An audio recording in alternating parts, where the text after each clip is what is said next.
सारा आकाश पूर्वाद chapter 4। Summer भैया जरा इधर देखो नीचे। नीचे से अमर की आवाज़ आई। वह भाई साहब की साइकिल साफ कर रहा था।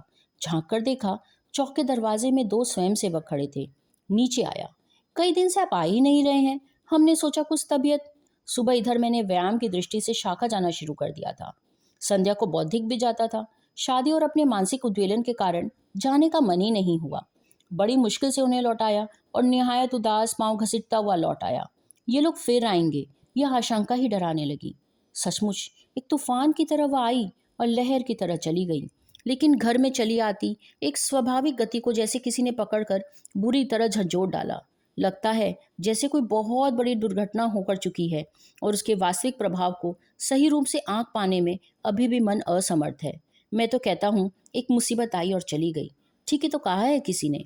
दूर से पहाड़ जैसी बड़ी भयंकर दिखाई देने वाली मुसीबत चाहे कितनी विशाल क्यों न हो, निकट आने पर कहीं ना कहीं पगडंडे और रास्ते तो निकल ही आते हैं। एक बार अम्मा ने किसी से कहा, अपने लड़कों को लड़कियों की क्या कमी है, हम तो समर की दूसरी शादी कर देंगे। सुनकर मैंने शायद जिंदगी में पहली या दूसरी बार जोर से डांट दिया। एक शादी ने तो निहाल कर ही दिया है, अब मुझे तो पढ़ लेने दो। वह फिर कुछ नहीं बोली, लेकिन भीतर कहीं यह विश्वास था कि चाहे आज मैं ना बोलूं, 2 महीने 4 महीने साल 2 साल नहीं बोलूंगा, लेकिन है तो मेरी पत्नी। जब दोनों के भाग बांध ही दिए हैं तो निभाना तो पड़ेगा ही। मेरी जिद के कारण पहले से कोई सौदा नहीं किया गया और जितना उम्मीद था उतना तो उन्हें मिला ही नहीं। इसीलिए अम्मा अक्सर कहती थी, क्या कहें चंदन, शादी के तो सारे हौसले ही मर गए। चंदन मामा जी का नाम है, उन्होंने ही शादी कराई थी। वे ताने से कहती, पढ़ी लिखी लड़की के सिवा तूने तो कुछ देखा ही नहीं। बस विवाह के दिनों का सारा दिखावा खत्म हो गया। अब वही कठोर यथार्थ आ गया। चीनी वाला, गेहूं वाला, सभी को पैसे देने में घर में रोज चिक चिक। अक्सर ही बिना किसी कारण बाबूजी, अम्मा और भाई साहब कहते रहते, अब आगे कैसे होगा। इस पर भी सोचा। उन्हें सिर्फ 25 रुपये पेंशन मिलती थी। महंगाई भत्ता सब मिलाकर 99 भाई साहब को। शादी में साइकिल मिली थी, उसे ही घसीट रहे थे। बीमारी से शरीर बिल्कुल जर्जर हो गया है। इसीलिए अक्सर अम्मा चारपाई पर बैठी बैठी माला जपती हुई बुदबुदाया करती थी। अब 2-3 बच्चे पढ़ने को हैं। अमर मैट्रिक देगा। सबसे छोटा कुंवर अभी छठी में ही है। सबको पढ़ाना है। मुन्नी तो है ही। अब तो मुझे वैसे भी इंटर पास कर लेना है। हमारे घर में मुन्नी सबसे अभागिन है। मुझे 2 साल छोटी है वह। 2-3 साल पहले 16-17 की उम्र में उसकी पढ़ाई छुड़ाकर शादी कर दी। इतनी बड़ी कर ली है। लगातार प्रहार करते घर की कुछ चीज़ें बेच बाच कर, कुछ भाई साहब की शादी में मिली चीज़ें हमने दहेज दे दिया। उफ, क्या तंग किया बारातियों ने। हमारी खातिर यो होनी चाहिए, हमें तो यह चाहिए। ससुराल से मुन्नी के बड़े ही करुणापूर्ण खत आते। यहाँ आती तो बुरी तरह बिलक बिलक कर रोती। सास और पति मिलकर जो जो अत्याचार करते उन्हें वह किसी से तो नहीं कह पाती थी। इसका पता तो बाद में चला कि पति का चाल चलन कैसा है और वह रातों रात कहाँ घूमता रहता है। 1-1.5 साल तो गाड़ी रोते झिकते खींचते रहे, लेकिन सास के मरते ही मुसीबतों का पहाड़ टूट गया। अब पतिदेव का हाथ पकड़ने वाला कौन था? उसने जाने किसको लाकर घर में डाल दिया। सुनते हैं कोई ब्राह्मण जाति की थी। नौकरानी की तरह अपनी उस रखेल की मुन्नी से सेवा कराता और 2-2 3-3 दिन तक खाना भी नहीं देता। और जो भी ना जाने कहने अनकहने अत्याचार भी किए। मुन्नी तो बताती ही नहीं थी। रात रात भर उसकी दोनों हथेलियों पर खाट के पाए रखकर उसे कुड़ाने और जलाने को अपनी आनंद क्रीड़ा के प्रदर्शन किए जाते। और एक दिन सारे शरीर पर बेतों के फूले हुए नीले निशान लेकर मुन्नी सुबह सुबह हमारे घर आई। बस तब से यही है। अब तो उसे देखते ही मन न जाने कैसा हो जाता है। इच्छा होती है उसके पति को पकड़कर बड़े बाजार में ठोकरों और कोड़ों से पीटूं। राक्षस, अपनी फूल सी बहन इसीलिए दी थी। देख, शरीर पर चोट यूं लगती है। और मैं मनी मन दांत पीसता। उसकी काल्पनिक तस्वीर कितनी मरम्मत करता कि उसके मुंह से झाग निकलने लगते। मुन्नी को तो पता नहीं कुछ सोचती भी है कि नहीं। अधिक से अधिक चुप रहना ही उसका स्वभाव हो गया था। सब नीचे होंगे तो वो ऊपर बैठी थी। ऊपर से आई तो सिकुड़ी सुकुड़ाई सी सबकी निगाहों से बचती। जाने क्या उल्टा सीधा सोचती थी। भीतर जैसे कोई चीज उसे पीसे डाल रही हो। हम सब देखते रहते। वह दिन दिन पीली पड़ रही थी। 18-19 बरस की चमकते मोती सी उम्र झुर्रियों और दुख के पाले में मुरझा गई है। लेकिन करे भी तो क्या। अब तो शायद जिंदगी भर उसे यहीं रहना है। बाबूजी ने उस आदमी को कितना लिखा। शहर बिरादरी के प्रमुख लोगों द्वारा दबाव भी डलवाने की कोशिश की, लेकिन कुछ नहीं होता। खुद इतनी पढ़ी लिखी भी तो नहीं है कि कुछ कर सके। दिन रात पढ़े लिखे तो 5-6 साल में पढ़ पाएगी कि 30-35 की मास्टरनी बन सके। सिलाई कढ़ाई सिखाने में भी 1-2 साल चाहिए। फिर इतना पैसा भी तो एक समस्या है। यहाँ लड़कों को पढ़ाने की आफत है। मुन्नी अब आई थी तब उसके प्रति सब हमदर्दी दिखाते, हिम्मत बंधा देते। अब तो प्राय सब भूल गए। हाँ, अगर कुछ नहीं भूली तो वह स्वयं, कि वह इस घर के ऊपर बोझ है। शादी के बाद अब जाने क्यों ऐसा लगता जैसे घर की वास्तविक हालत मुझे जानबूझकर दिखाई जा रही है। लगता ही नहीं कि मेरी शादी भी हुई है। वह तो शायद कोई और था। अब तो बहू की बात भी कोई नहीं करता। लग रहा था जैसे मेरे अनिच्छा को जरूरत से ज्यादा ही महत्व दिया जा रहा है। किसी एक बाहरी आदमी को घर का आदमी माना जाने लगा और इसे सब भूल गए। हाँ, एक आध बार भाभी ने प्रसन्न मनस्थिति से हंसकर कहा, ठीक है लाला जी, सब ढंग पर आ जाएगी। औरत को जब तक दबा कर नहीं रखा जाता हाथ नहीं आती। और हाँ, जहाँ पहले से ही गुमान हो तो वहाँ तो कहना ही क्या, औरत तो लकड़ी का बंदर है, हमारे बाबा कहा करते थे। इतना भी मुंह ना लगाएं कि आदमी को आगा पीछा ही ना दिखाई दे। चाहे जितना पढ़ा लो, चाहे जितना ही स्वर्ग की परी क्यों ना हो, काम तो वही करना पड़ेगा। आदमी का काम प्यारा होता है, चाम नहीं। अब इसमें क्या फायदा कि किताबें तो तुमने लाखों पढ़ ली, आने के नाम पर खाक दुल नहीं। हमें तो लाला जी तुम जरा भर नींद में भी उठा दो, बिना देखे सारा मिर्च मसाला डाल देंगे, ना कटे जो कम ज्यादा हो जाए। फिर अपनी कही बात बताने लगती। हमारे बड़े भैया की बहू भी ऐसी आई थी, किसी को अपने सामने बत्ती ही नहीं थी। सो भैया भी कहाँ तक बर्दाश्त करते, 2 दिन में सारा नजला झाड़ दिया। वो तो किसी किसी की आदत होवे लाला जी, बिना पिटे कुटे ठीक रास्ते पर ही नहीं चल सके। अब भाभी बिल्कुल ठीक है। भैया की बौ पर बल देखा नहीं, पत्ते की तरह यूं कांप जावे। और उन्होंने पंजा कपकपा कर पत्ते के कांपने का रूप रखा।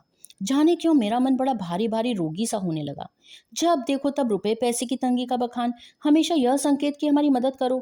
मैं तो इन लोगों के सामने पढ़ने से भी डरता हूँ। एक दिन पूछा था, आप चाहते क्या हैं, मैं एमए का इम्तिहान दूं या नहीं? तो भैया झट बोले, पढ़ने को कौन मना करता है। तो मैंने कहना चाहा, तो फिर ये दिन रात की झिकझिक बंद कीजिए। पढ़ाने का एहसान भी करते हैं, पढ़ने भी नहीं देते। कभी कभी तो मन बड़ा भारी में प्रबल इच्छा जगती कि इन सबको भूल भाल कर बस पढ़ने में दिन रात एक कर दूं। जिसकी जो इच्छा है बकने दो। अपने भीतर एक और अजीब बात अनुभव हो रही थी। पहले जैसे एक अल्लड़ निश्चिंता से मन ओतप्रोत रहता था, उज्जवल उन्नत भविष्य के सपने देखता था मैं, सब बुझते जा रहे थे। मैं जो कुछ भी करूंगा वो सामने दिखने लगा है। एक अद्भुत वितृष्णा विरक्ति एकदम जम गया था। उस पर ये सारी बातें घन की तरह बज उठती। एक खोखली कनकनाहट और सूनी धमक से सारा अंतरलोक विक्षुब्ध हो जाता था। घर में रहने का मन ही नहीं करता। 2 वक्त खाना और सोना तो मजबूरी है। चुप तो मैं पहले भी रहता था और अभी भी रहता हूँ, लेकिन पहले की चुप्पी आत्मतृप्ति की थी और अब जो चुप्पी है वह भीतर ही भीतर अपने को रेते जा रही है। किसी भी काम में मन नहीं लगता। डेमोक्लीस की लटकती तलवार की तरह बोर्ड के इम्तिहान अपनी निश्चित क्रूर मंथर गति से आ रहे थे। कभी जब यह ध्यान आता तो छुरे के नीचे पड़े बकरे की तरह सारा अस्तित्व कांप जाता। कॉलेज में पीरियड हो या ना हो, 10 से 4 बजे का समय मैं इधर उधर भटक कर ही काट देता। कभी हॉस्टल में, कभी किसी के यहाँ जा बैठे, कभी किसी के घर चले गए। समझ में नहीं आता मेरे भीतर क्या था जो खो गया। एक और बात जो मैं अब समझने लगा हूँ कि लोग मुझे बिल्कुल बेकार सा आदमी मानने लगे हैं, जिसे कोई काम धाम नहीं है, बस दिन भर मन भर का मूल ये घूमता है। उनकी आंखों में तैरती अवज्ञा और अनादर मेरे भीतर की कोमलता पर तेजाब की लकीरें खींच जाती। और जब इसे सहा नहीं जाता तो मैं पार्क में जा बैठता। 3-3 4-4 घंटे पड़ा रहता, उठने का जी नहीं करता। पड़ा पड़ा जाने क्या सोचता हूँ। वे बातें इतनी अधिक है कि मुझे याद ही नहीं है, या मैं कुछ भी नहीं सोचता था। अचानक जब इस बात का ध्यान आता कि निरुद्देश्य पड़े पड़े बहुत वक्त हो गया, तो पांव घसीटते हुए घर आ जाता। घर में कौन आया कौन गया क्या हुआ यह जानने की इच्छा ही नहीं होती। लाख अपने पर झुंझलाता, पहले जैसा निश्चित बनने को भी तड़पता हूँ, लेकिन बोझ है कि टलता ही नहीं। व्यर्थ व्यर्थ सारी जिंदगी मेरी बेकार हो गई।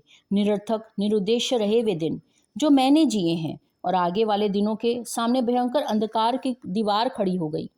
वहां कोई राह ही नहीं दिखती। हर काम करने के पहले मेरे सामने प्रश्न आता, क्या होगा इसे करके, क्या फायदा। जैसे संसार की हर चीज निर्लक्ष्य अनावश्यक हो। जिंदगी की रस भरे स्पंज को जैसे किसी क्रूर मुट्ठी ने भींच कर निचोड़ दिया।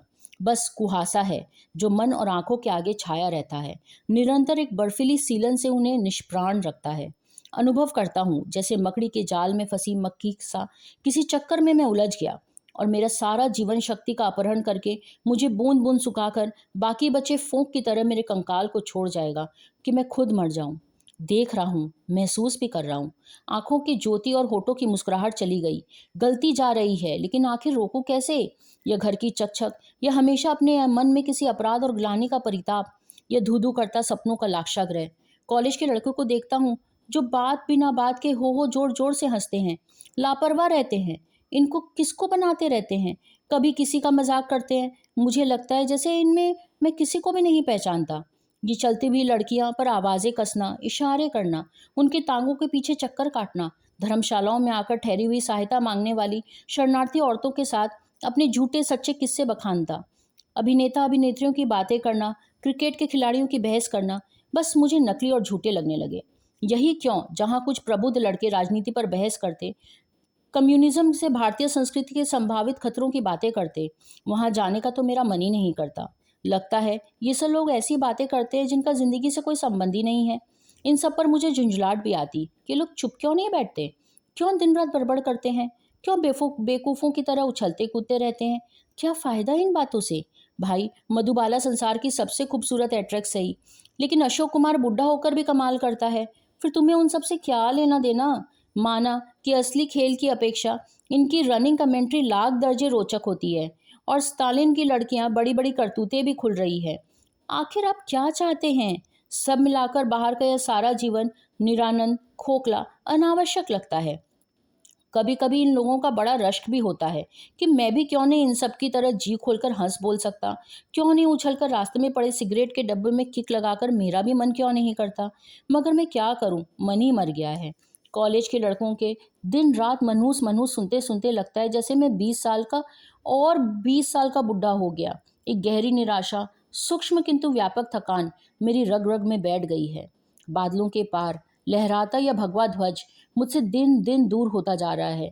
लगता है सिनेमा देखे तो मुझे बरसों ही हो गए। विवाह के दिनों में एक आध बार देखा था। जाने कैसे मन में यह बात समा गई कि विवाह के बाद अम्मा बाबूजी से पैसे मांगने का अधिकार ही छीन गया। निराश और हताश मैं अकेला पड़ गया। कभी कभी गीता पढ़ता हूँ तो शांति मिलती है। मंदिर में एकांत बैठकर सोचने लगता हूँ तो सुख मिलता है। बस उसी समय लगता है जैसे मैं सब कुछ भूल गया। दुर्निश्चिंता परेशानियों से फटती नसों को यहाँ सुगंधित अगरू धूप सहला सहलाकर सुला देता। हाँ, लौटते समय लगता है जैसे फिर से वही काई काई वाली दुनिया में जा रहा हूँ जहाँ मनुष्य कोलियों में पेला जा रहा है। लेकिन एक घटना के बाद अब मंदिर जाना भी छोड़ दिया। कमीर पजामा पहने एक निहायत कमजोर सा आदमी पंजाबी शरणार्थी मंदिर में घुस गया था और प्रसाद मांग रहा था। पुजारी जी ने बाहर बरामदे में बरगद के पेड़ की जलती धूनी की लकड़ी से उसे कुत्ते की तरह मार मार कर भगाया। उस दृश्य तो जैसे मेरा मन ही फट गया। बोला मैं कुछ नहीं, सिर्फ देखता ही रहा, जैसे 6 मंजिल ऊपर से नीचे का दृश्य देख रहा हूँ। लेकिन मंदिर में वही मेरा अंतिम दिन था। हर क्षण ऐसा लग रहा था जैसे सबने मिलकर मेरे विरुद्ध षड्यंत्र कर लिया कि इसे अकेला छोड़ दो। सीधे कोई मुझसे कुछ कहता ही नहीं। मेरे प्रति अपमानजनक उदासीनता दिखाना या ढाल ढाल कर इशारों में सब कुछ कहते रहना मुझे दिन रात खाए जा रहा था। जैसे हर आदमी मुझसे ऊब गया, हर एक को मुझसे घृणा है, सबके चेहरों पर मेरे लिए तीखा तिरस्कार है। मुझे डर लग रहा था। घर की ओर आते हुए एक विचित्र आतंक मन धड़कने लगता था। मेरे विवाह ने आपकी आशाएं नहीं पूरी की, इसमें मेरा क्या अपराध है? कभी कभी मन में बड़ी ललक उठती, अम्मा मुझे बुलाकर पूछती क्यों नहीं है? भाई साहब को मेरी ओर देखने की तो फुर्सत ही नहीं है। बाबूजी के प्रति तो मेरा भय दिन दूना रात चौगुना बढ़ता जा रहा था। मैं प्रभा के बारे में जरा भी नहीं सोचना चाहता, लेकिन घर में उसकी बुराई की कथा का कोई ना कोई अंश आए दिन कान में पड़ता ही था, तो मन में हल्का विरोध उठता। क्या इन लोगों को और कोई काम नहीं है? मैंने कहा था क्या मेरे पाँव में चक्की बांध दो? जाने कैसी घमंडी लड़की मेरे माथे मर दिलाकर, और सारा दोष मुझे ही मिल रहा है। अक्सर ही मैंने उसके चित्र को मन में दोहराया और पाया कि निश्चय ही उसके सारे व्यवहार की जड़ में उसका अहंकार है। लेकिन जब भी तटस्थ होकर सोचता हूँ तो खुद ही पूछता हूँ, ये कैसे हो सकता है कि मेरी पत्नी 4 दिन मेरे घर में रही, मैं उसे एक शब्द नहीं बोला? और जब ये सहा नहीं जाता तो इच्छा होती कहीं एकांत में बैठकर इतना रोऊं कि मैं बेहोश हो जाऊं और वह बेहोशी कभी ना टूटे। फिर भी मन में यह क्या कमजोरी है कि कामना करता हूँ रोते समय तकिया का गंदा लिहाफ होठों से ना रगड़ा जाए, माथा मंदिर के ठंडे संगमरमर के खंभे से ना टिका हो और गालों पर लॉन की सूखी घास ना चुभती रहे। नहीं जानता इनकी जगह क्या हो जो मुझे शांति मिले।